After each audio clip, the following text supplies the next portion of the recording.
গতকালকে আমি একটা ভিডিও দিয়েছিলাম যে আলু পেঁয়াজের ভিডিও যে আমার জামাই বিক্রি করে, আর ওই ভিডিও নিচে ভাই কমেন্ট করেছেন যে আমি নাকি মিছা কথা বলছি, যে এগুলো বিক্রি করে না এমনি ভিডিও করছি। তো চলেন আজকে দেখাই যে আমি মিছা কথা বলছি না সত্যি কথা বলছি।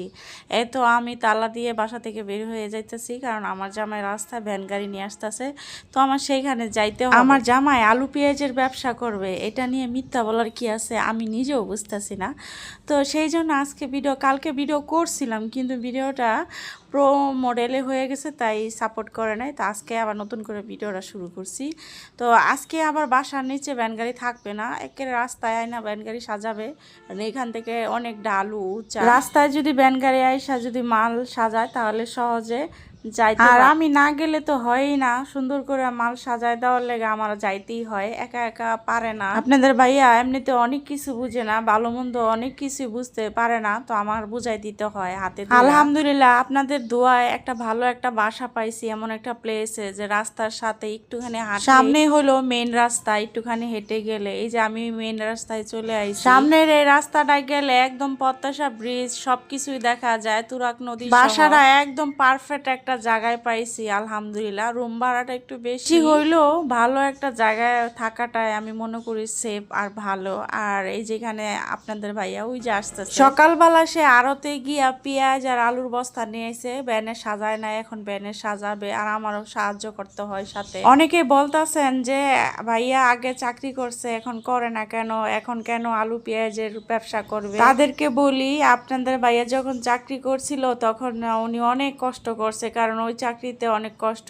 আর ব্যবসা হোক ছোট আর বড়, নিজের ব্যবসা নিজের কাছে অনেক ভালো। আর আপনাদের ভাইয়াও কিন্তু অনেক খুশি আর এই ব্যবসা করে। আমি তো ভাবছিলাম সে করবে না এই ব্যবসা বা অনেক কিছু মাইন্ড করবে না, কিন্তু দেখি আপনাদের ভাইয়াও অনেক খুশি এই ব্যবসা করে। সে বাসায় এসে তার হাসি মুখটা দেখলে বোঝা যায় আসলে একটা মানুষ সে কতটা খুশি নিজের ব্যবসা করে। পরের চাকরি বেতনে চাকরি করার চেয়ে নিজের ছোটখাটো 500 টাকা আয় হলেও নিজের বিজনেস অনেক আরাম, এটাতেই তার বোঝা যায়, কারণ আমি তার মুখে হাসি দেখলে বুঝতে পারি। আলহামদুলিল্লাহ এটা দিয়ে আমাদের সংসার চলে যাবে, আমরা এটা দিয়ে খায়া পড়া আমরা বাচ্চা থাকতে পারবো, আমাদের এইটুকু হলেই যথেষ্ট আলহামদুলিল্লাহ, বেশি দরকার নাই। আমার এখন আর বেশি টাকার প্রয়োজন নাই, চাহিদাও নাই, আমি শুধু ডাল ভাত খাইতে পারলে আমি খুশি এনাফ। আল্লাহর কাছে এটাই আমি অনেক শুকরিয়া। 2 দিন ধরে অনেক গরম পড়ছে, বুঝাইতে পারবো না যে কতটুকু গরম পড়ছে, মানে গরমের কোনো সীমা রেখা নাই, সবকিছু পার করে ফেলছে। আমি আপনাদের ভাইকে বলছি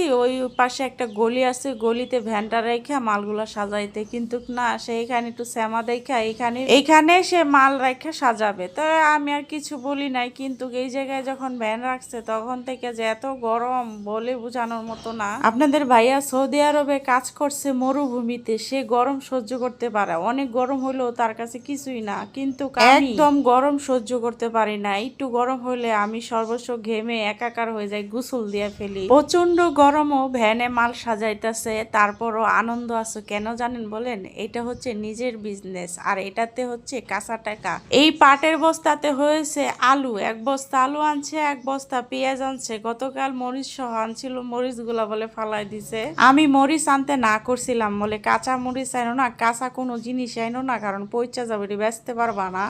আমার কথা কিছুই শুনে নাই, সে কাঁচামরিচ নিয়েছে, কালকা বিক্রি করতে পারে না, উল্টা কাঁচামরিচ এই গরমে পইচা গেছে, পরে লাস্টে কয় বউর কথাই ঠিক, আজকে আর কাঁচা কোনো জিনিস নিয়ে আয় না। কিন্তু আজকে আপনাদের ভাই আর একটা ভুল করে ফেলছে, সে 1 বস্তা পেঁয়াজ নিছে, যেটা আমার মোটেও পছন্দ না। আপনাদের ভাইয়াকে সকালে আড়তে যাওয়ার সময় আমি বলে দিছিলাম যে আলু যেন বেশি করে নিয়ে আহে আর পেঁয়াজ যেন কালকের মতো করে নিয়ে আহে, কিন্তু আমার জামাই পাকনামি কইরা 1 বস্তা পেঁয়াজ নিয়ে আইছে, 1 বস্তা আলু নিয়ে আইছে। 1 বস্তা আলু নিয়ে আইছে এটা ঠিক আছে, কিন্তু পেঁয়াজটা নিয়ে আইসা ভুল করছে। এত পেঁয়াজ দরকার ছিল না, কম করে আনার দরকার ছিল। পেঁয়াজগুলা দেখে আমার মনটা একটু খারাপ হয়ে গেছে। পরে বলতাছে বউ আজকে আনছি আর আনবো না, পেঁয়াজ কমায় আনবো, পরবর্তীতে আলু বেশি আনবো, পেঁয়াজ কমায়। ওই যে প্রথমেই বলছি আপনাদের ভাইয়া যে একটু কম বুঝে। এই যে দেখেন 1 বস্তা পেঁয়াজ নিয়ে আইছে, অর্ধেক পেঁয়াজই হলো পচা, অর্ধেক পেঁয়াজই ভালো না। পেঁয়াজগুলা দেখে তো আমার মন আরো খারাপ হয়ে গেছে। আজকে এই পেঁয়াজ বেচা পেঁয়াজের চালান উঠাইতে পারবো কিনা সন্দেহ আছে, কারণ পেঁয়াজগুলা একটু পচা। মানুষ তো চাইবো সবসময় ভালো জিনিস কিনতে, কিন্তু এই যে পেঁয়াজগুলা পচা আনছে এগুলা যে কিভাবে সে বিক্রি করবো আমি নিজেও জানি না। তারপরও হ্যাঁ আমি বইলা দিছি যে হচ্ছে মানে মোটামুটি কমে ছাইরা দিতে, কারণ লাভ না করলেও চলবো। এখন যদি লাভের আশায় পেঁয়াজগুলা ধরে রাখে তাহলে পেঁয়াজগুলা আরো পয়সা যাবো, লাস্টে ফালাই দেওয়া ছাড়া উপায় নাই। আলুগুলা যে আনছে এগুলা ঠিক আছে, সুন্দর আলু আনছে, কারণ ওদিনের চেয়ে এইবারকার আলুগুলা অনেক সুন্দর। গতকালকের আলু ওইখান থেকে প্রায় 2 কেজির মতো পচা বাইর হইছে, আজকের আলু একটাও পচা বাইর। আলু কিনা জিতছে আর পেঁয়াজ কিনা ঠকছে, একদিকটা জিততে হয় একদিকটা ঠকিয়া হয়। তার এরকম পেঁয়াজ আলু কিনা দেখে মাঝে মাঝে মনটা যায় তার সাথে আমিও আড়তে যাই, যাইয়া বাচ্চা হই না ভালো দেখে কিনা নিয়ে। কিন্তু আমি তো মেয়ে মানুষ, আমি তো আর আড়তে যাইতে পারবো না, তাই আমার যাওয়া হইলো না বা হবে না। তয় সম্পূর্ণটা ভাগ্যের উপর ছেড়ে দিলাম, আল্লাহ যা ভালো করবে সেটাই উত্তম, সেটাই মেনে নেওয়া হবে। ব্যবসাতে আজকে লস কালকে লাভ, এটাই ব্যবসার নিয়ম। আলহামদুলিল্লাহ আপনাদের ভাই চলে গেল ব্যস্তে। আর কে যেন কমেন্ট করে বলছিলেন মিথ্যা কথা, এই তো পাইলেন প্রমাণ। শুধু শুধু কেন মিথ্যা কথা বলবো বলেন, এটা নিয়ে মিথ্যা কথা বলার কোনো প্রয়োজন আছে? এখন আমি বাসায় চলে যাইতাছি। আমার হাতে একটা বস্তা দেখতেছেন, এটাতে কিন্তু পচা পেঁয়াজ আছে, অনেকগুলো পচা পেঁয়াজ বেরিয়েছে যেগুলো দেওয়ার মতোই না।